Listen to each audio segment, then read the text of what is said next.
I was the first American ever prosecuted because we don't have an Official Secrets Act, as does Britain, and I wasn't under the Universal Code of Military Justice, military law, like Bradley Manning.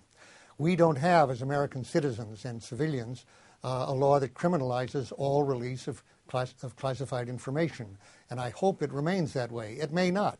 Even under Obama or later, we may have an Official Secrets Act, and then the flow of the unauthorized disclosures that a republic absolutely needs to remain a democracy and a republic will greatly dry up, except for avenues like WikiLeaks that can promise some anonymity.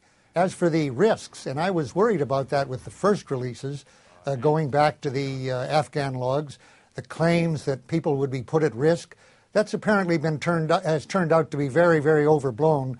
The Pentagon has had to acknowledge that although they've looked very hard for anybody to have been harmed by that they could claim, they haven't found a single one.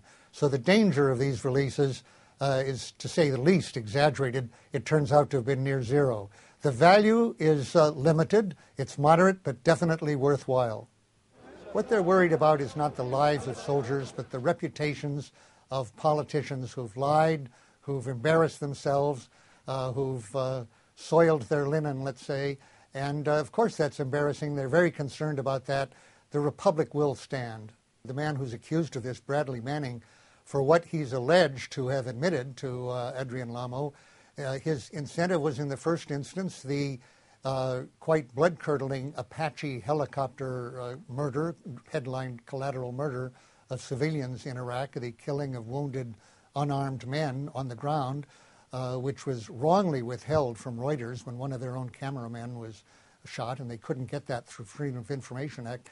Then he was most impressed by the evidence of torture, that we were turning people over, including operations in which he'd been involved, turning people over for nothing other than criticism of the regime in Iraq to be tortured by the Iraqis, a clear violation of U.S. domestic law and international law, to which the orders were, do not investigate, a clearly, blatantly illegal order. He seems to have been the one person who read that order who took his obligation seriously and decided to expose that. So that was a clearest act of whistleblowing, and I admire him very much for it.